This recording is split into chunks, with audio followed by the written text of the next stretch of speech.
el tema que nos ocupa inicialmente para empezar este simposio es el resultado de un trabajo que hemos venido haciendo, un equipo de la Universidad de los Andes y acá de la Fundación Santa Fe, que ha estado a mi cargo, que responde a la pregunta que dice el título de la charla, y es ¿para dónde vamos? ¿Para dónde vamos en salud mental infantil en las Américas?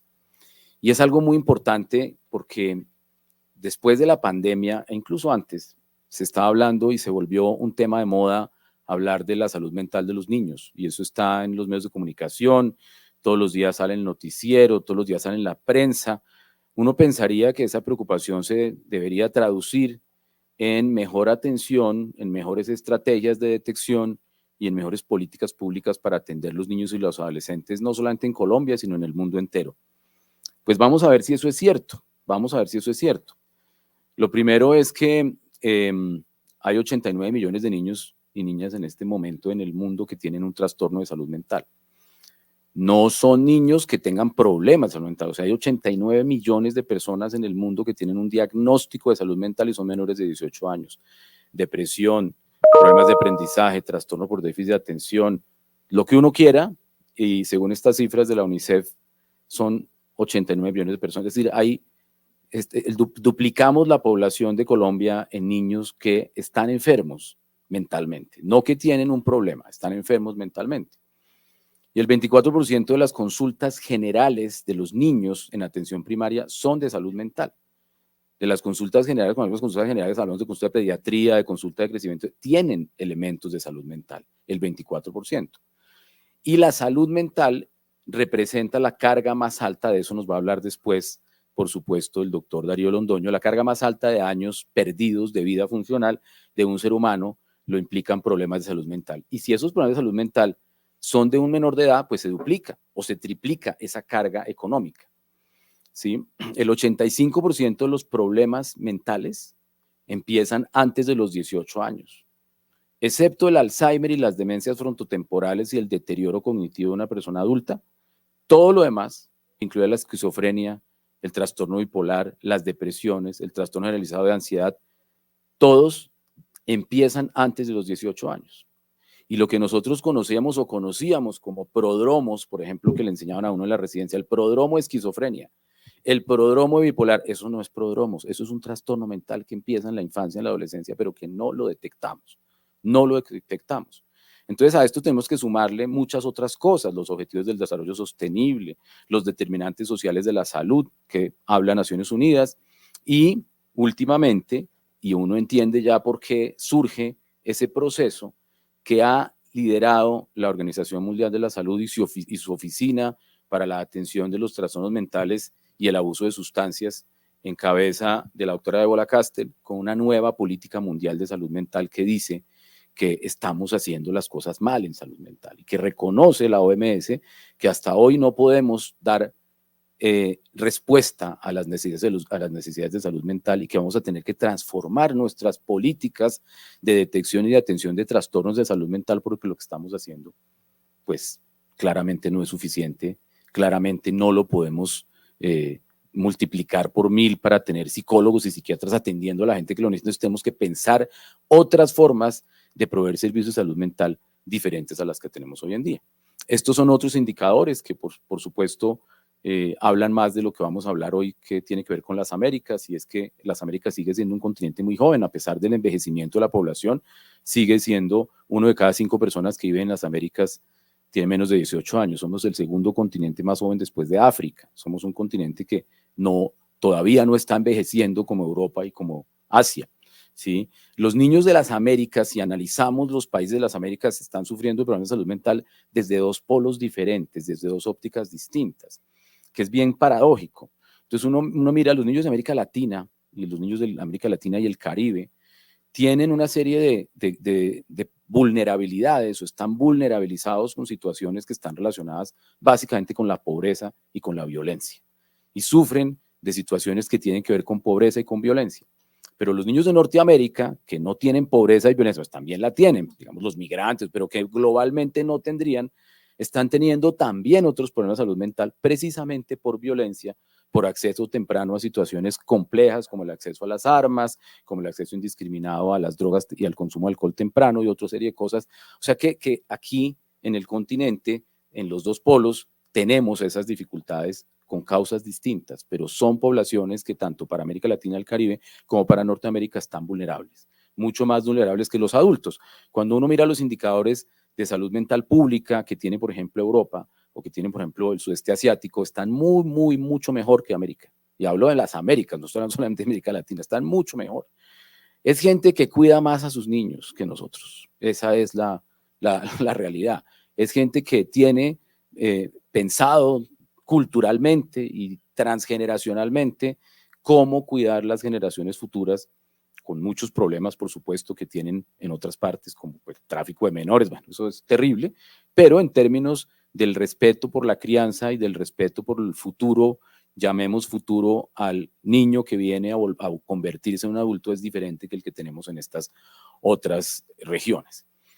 El marco conceptual de la investigación que hemos llevado a cabo está basada en los determinantes sociales de la salud y en cómo la salud mental además se inscribe entre los objetivos de desarrollo sostenible, en el objetivo 3, en donde la salud mental es considerada un indicador transversal de diferentes sectores. No estamos hablando solamente del sector salud, como estamos en este simposio, estamos hablando del sector educativo, estamos hablando del sector de protección, estamos hablando del sector de promoción, estamos hablando de muchos sectores y eso converge en un indicador que se llama salud mental, pero que no estamos hablando de la salud mental como ausencia de enfermedad, estamos hablando más de un concepto que mucha gente ha venido cambiando, de llamar en vez de salud mental a bienestar mental, para no hacer énfasis en la ausencia de patología o en el proceso de determinación de patología, sino buscar en esos objetivos de desarrollo sostenible un bienestar y como parte del bienestar del individuo y las comunidades esté también el bienestar mental.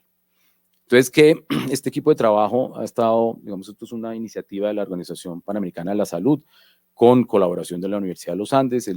Es un equipo de trabajo de aquí del departamento, en donde estaba la doctora Marta Escobar, el doctor Carlos Orjuela, nuestro residente, está Sebastián León, que es un investigador de la Escuela de Gobierno, y está Sofía Secar, una estudiante, perdón, una doctora, ya se graduó Sofía, creo que está una interna de nuestra facultad. El programa se llama Tempranamente. Tempranamente habla de las tempranas mentes de los niños y los adolescentes y está dividido en 4 subcomponentes. Uno que se llama Realmente, otro que se llama Suficientemente, otro que se llama Claramente y otro que se llama Rápidamente. Hay un error ahí, perdón por mi dislexia. ¿Por qué? Porque lo que estamos mirando es cómo está la mente de los niños y los adolescentes. ¿Qué pasa con la mente y qué tenemos que hacer? Realmente es lo que vengo a contarles hoy, el capítulo realmente, no realmente, sino el capítulo que vengo a contarles hoy, que es el resultado del primer capítulo de investigación, que es el análisis de prevalencias de salud mental, que es cómo están los niños y los adolescentes en su salud mental en las Américas. El otro que se llama Suficientemente, vamos a tocarlo muy rápidamente, y este Suficientemente tiene ese título porque encontramos que era insuficiente los programas que hay para los niños y las políticas que hay para los niños y los adolescentes. El tercero se llama Claramente, porque lo que hicimos fue, después de tener estos resultados de investigación, convocar a una modalidad cualitativa en diferentes países para hacer un estudio cualitativo a través de una metodología de grupos focales e investigación cualitativa para confirmar o corroborar lo que nos estaban dando los datos, y encontramos unos datos claramente interesantes. Y el último, que no está listo y que no lo voy a hablar aquí, es el de ya rápidamente, que es el de actuar rápidamente. Tenemos poco tiempo en que estos niños y adolescentes están creciendo y se van a convertir en los adultos de las Américas, y si no actuamos rápidamente, esto va a ser complicado. Estos resultados son preliminares, esto no está publicado, esto no tiene que estar publicado primero por la OPS, o sea, nosotros no tenemos derecho a publicar esto hasta que no salga el libro de la OPS que sale. Entonces les ruego por favor que sean discretos con esto, porque esto está en revisión. Pero lo que hemos encontrado es que, como siempre se ha definido, en la mayoría de los estudios actuales en salud mental no hablan de diagnóstico solamente, como la encuesta nacional de salud mental, sino habla de problemas de salud mental y luego trastornos de salud mental. Son diferentes los problemas a los trastornos.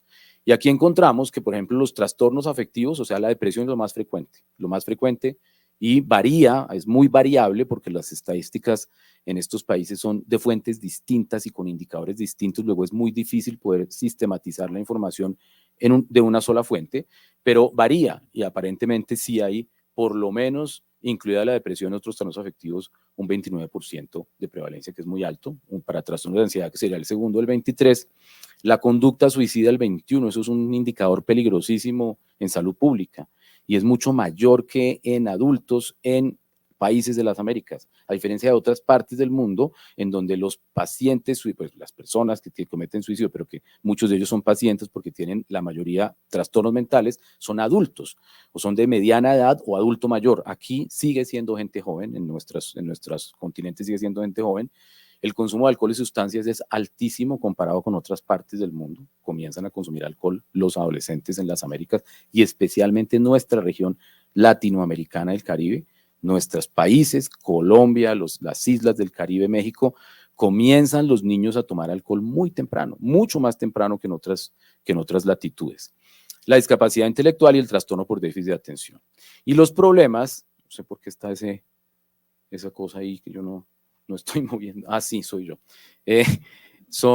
Los problemas son violencia, dificultades económicas, problemas familiares, falta de educación adecuada, estigma, la pandemia aparece como un problema y sobre todo la falta de servicios, esos serían los problemas. El análisis de prevalencias muestra que realmente, pues, en global, un único o uno al menos trastorno de salud mental, perdón, estaría en las Américas en los niños y adolescentes más o menos en el 15%, ¿sí? Y más del 20% tendría un trastorno del 15% y más del 20% tendría un problema. Cuando hablamos de problema, podemos equiparar lo que la gente refiere como problemas a tener síntomas de salud mental. Cuando hablamos de trastorno, es cuando el conjunto de signos y síntomas constituye una enfermedad, un trastorno, por decirlo de alguna manera. No queremos hablar de enfermedad, eso es otra cosa importante. La nosología está evitando hablar de enfermedad porque creemos que hablar de enfermedad mental contribuye al estigma. Y si comenzamos a estigmatizar a los niños y los adolescentes diciéndoles que son enfermos mentales, no los estamos ayudando. Esto es un debate alrededor de la nomenclatura, porque también si no los decimos que son enfermos o que tienen una enfermedad, o sea, si no los tratamos peyorativamente como enfermos, los sistemas de salud no los reconocen como una necesidad. Entonces es difícil esa negociación. No queremos tratar y aumentar el estigma sobre niños y adolescentes que padecen un trastorno mental o que tienen un síntoma, pero si no los diagnosticamos, no aparecen en las estadísticas, luego no aparecen en la necesidad de las políticas públicas, no lo reconocen. Entonces esto es una gran discusión.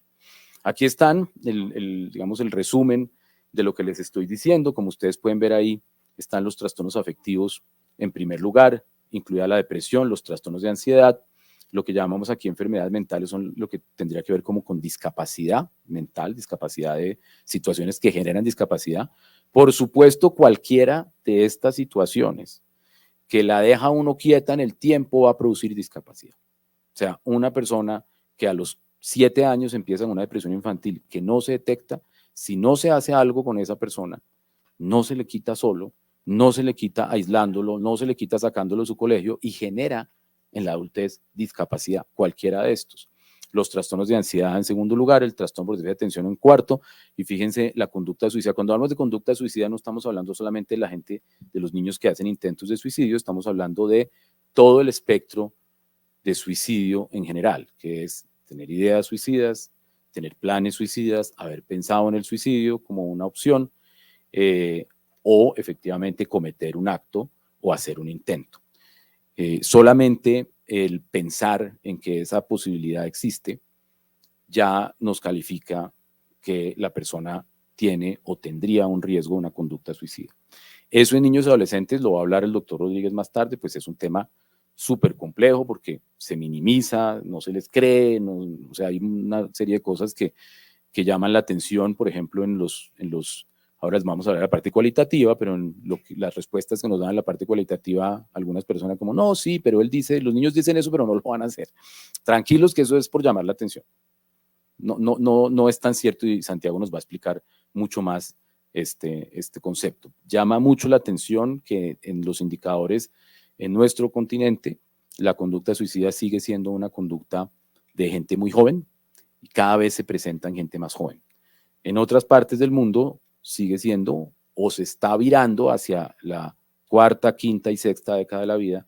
En este continente sigue siendo un tema todavía de gente joven. No voy a detenerme ahí porque hay una conferencia específicamente esta mañana sobre ese tema.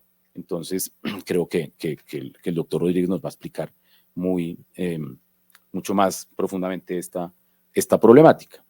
Ahora, nosotros también quisimos investigar si esa es la prevalencia, esa es la realidad que hay para poder tratar y para poder detectar y para poder atender esta situación. Entonces, lo que hicimos fue un mapeo muy exhaustivo en todos los países de leyes, planes de salud mental, leyes de salud mental, programas de salud mental, estrategias de salud mental que incluyeran la prevención, la detección y la intervención temprana en niños y adolescentes. Y encontramos un panorama muy complicado y muy triste, porque se hizo ese mapeo con toda la oferta de servicios que hay en todos los países. Esto fue un trabajo súper, y que hay que decirlo claramente, pues muy dispendioso, porque no solamente era la investigación, sino que contactar a los ministerios y que los ministerios mandaran sus programas, porque una cosa es decir, ustedes tienen, claro, tenemos unos programas buenísimos, divinos, ¿no? Espectacular, mándemelo. No, es que está en ejecución, es que no está publicado, es que no sé qué es. Y encontramos 21 países con ley de salud mental en las Américas. Eso es un buen indicador porque hace 20 años habían 3. Entonces, bueno, tenemos leyes como en Colombia, una ley de salud mental. 19 con Plan Nacional de Salud Mental, como en Colombia. 2 con un plan y ley, un plan amparado por una ley específica para menores de edad. Solamente 2. ¿Sí? Y esos 2, pues, no son precisamente los nuestros. No hay ley específica de salud mental ni en Colombia. Hay leyes, pero no específicas de niños y adolescentes. Está la ley de inclusión escolar, está la ley de convivencia escolar, está el Código del Menor, está en la ley de seguridad social, pues hay un apartado de la parte de prevención de niños y adolescentes, sí, pero no hay una ley que diga, como la ley de salud mental, que diga, hay que hacer unas acciones y los sectores estamos obligados a cumplir unos criterios de prevención, de intervención temprana, etcétera, etcétera. No existe en Colombia, no existe en otras partes. Hay una gran necesidad versus una escasa cobertura y la verdad es que no hay mucha decisión política. Eso es una cosa curiosa, ¿sí? Porque todo el mundo habla de eso. Ustedes abren el periódico y todos los días hay, no, que los niños se están matando, no, que pobrecitos, que mire que la pandemia, que es que como no fueron al colegio, bueno, todo eso. Bueno, convirtamos esto en políticas públicas. Poco. El siguiente capítulo es el de las barreras y las limitaciones. Ahí hicimos los grupos focales, estuvimos haciendo una serie de intervenciones. Voy a pasar rápidamente porque no, por aras del tiempo vamos a comentar qué fue lo que hicimos. Y lo que hicimos fue realizar una convocatoria a todos los países de las Américas, dividida por sectores y por idiomas, y convocar una estrategia cualitativa de investigación a través de unos grupos focales que se hicieron pues en la pandemia. Entonces afortunadamente existía la virtualidad para poder hacer esa cantidad de trabajo que fue muy extenso. Se dividió por regiones y por lenguas, y esas regiones fueron la región de Sudamérica hispanohablante, Brasil, Centroamérica del Caribe hispanohablante, el Caribe anglo y los países anglófonos, y Haití, único país francófono que tuvo su grupo aparte porque es el único país francófono de las Américas. Con eso convocamos a más de 26 países. De esos 26 países respondieron 20, de esos 20 se dividieron en esos grupos y se estableció una metodología cualitativa a través de grupos focales y a través de estudio de caso. Los estudios de caso se investigaron con las respuestas que los participantes en los grupos focales dieron, y cada grupo focal estaba compuesto por un grupo de personas que tenía que tener por lo menos 4 integrantes de diferente orden. Un gestor de política pública o representante del Ministerio de Salud, una persona académica, representante de una institución académica o de una institución de formación, una persona de la comunidad o de grupo de asociación de pacientes o de grupo de asociación de padres de familia, que fue muy interesante porque tuvimos pacientes en los grupos focales, padres de familia de niños con dificultades de salud mental, y un prestador, lo que llamaríamos en Colombia un prestador, pues es un ejecutor de plan de salud mental, que en ciertos momentos fue una persona de una ONG, de una organización humanitaria, o simplemente una persona que presta sus servicios en salud mental, un profesional, pero que no era de la parte de gestión y políticas públicas. Cada grupo tenía esos 4 componentes y fue muy interesante lo que se armó en esos grupos, porque había cosas muy interesantes en donde, pues, para hacerles el cuento corto, el delegado del ministerio hablaba de unas bellezas que hacía su ministerio y cómo entonces había en tal país unos programas para los niños autistas maravillosos y que habían graduado a los niños y tal, y luego levantaba la mano la mamá del niño autista y decía, yo no sé usted de qué país está hablando, pero pues en el mío no es, y era él, del mismo país.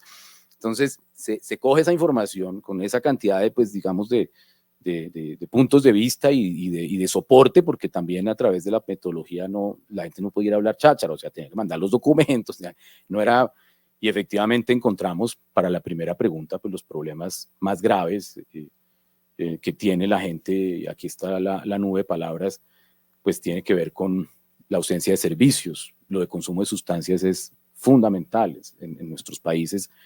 Dejamos de ser un país exportador, nosotros, hablo Colombia, Bolivia, Perú, sobre todo Colombia, exportador de sustancias para ser consumidor. Hay una gran falta de atención, la situación de niños, niñas, adolescentes y jóvenes es deplorable en muchas partes y la gente, los grupos, pues hubo hasta lágrimas. No hay acceso, la pandemia además también tuvo mucha dificultad, no hay una política pública en la mayoría de los países. Para la pregunta de cuáles eran los factores que afectaban la salud mental de los niños, miren el tamaño de la respuesta de violencia.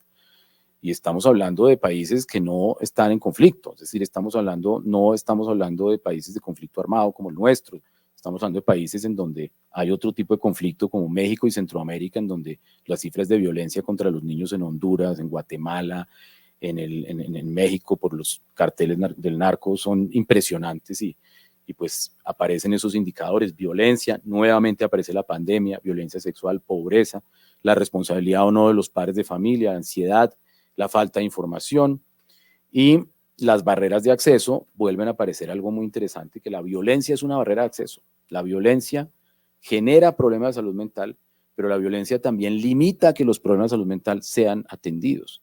Las masacres que vemos aquí en este país, lamentablemente, con los niños y los adolescentes en ciertas zonas donde operan grupos al margen de la ley, grupos delincuenciales, etcétera, etcétera, ven en los niños y los adolescentes una amenaza y en el acceso a salud mental mucho más. O sea, una persona que ve lo que pasa y que de alguna manera se afecta por lo que pasa y que el remedio para mejorar esa afectación es hablar lo que pasa, pues es un sapo. Así de sencillo. Entonces, es una barrera importantísima para eso.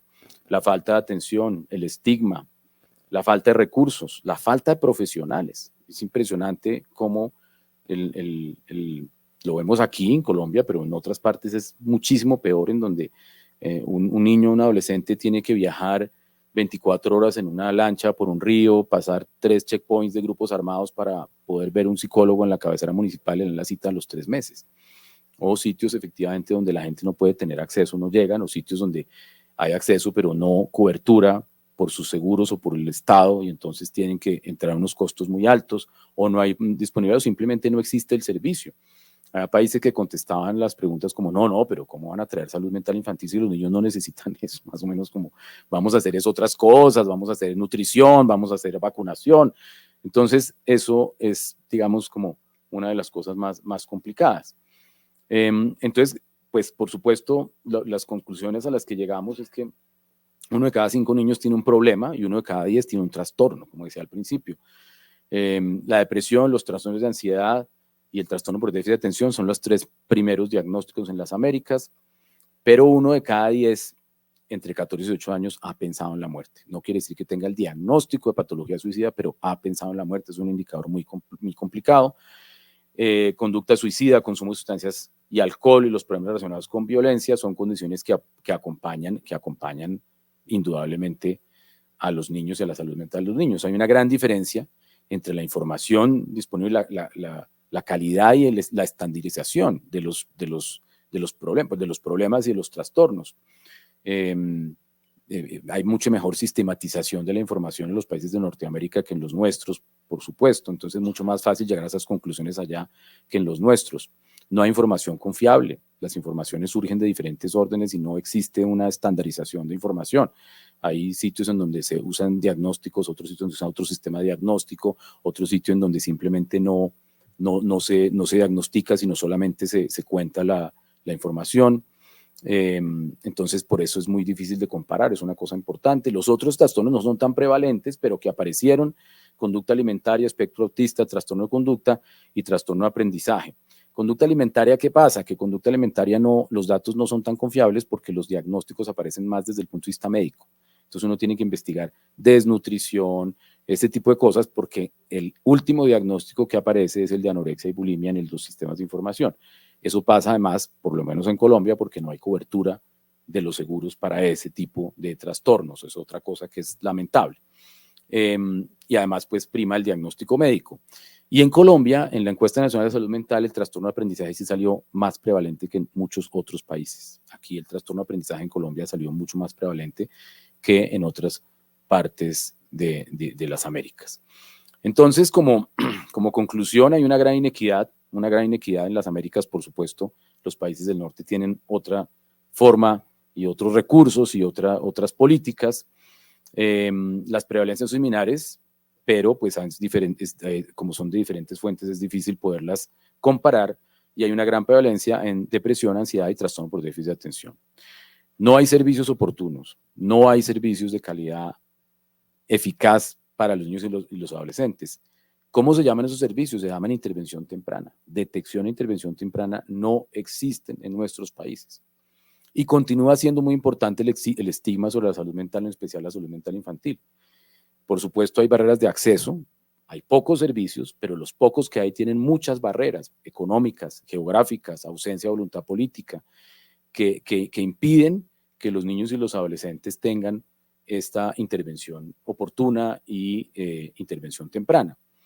La mayoría de los países reconocen la importancia de la salud mental infantil, pero no la tratan, ¿no? O sea, reconocen la importancia, pero no hay cómo tratarla, no hay una estrategia, una política, ¿sí?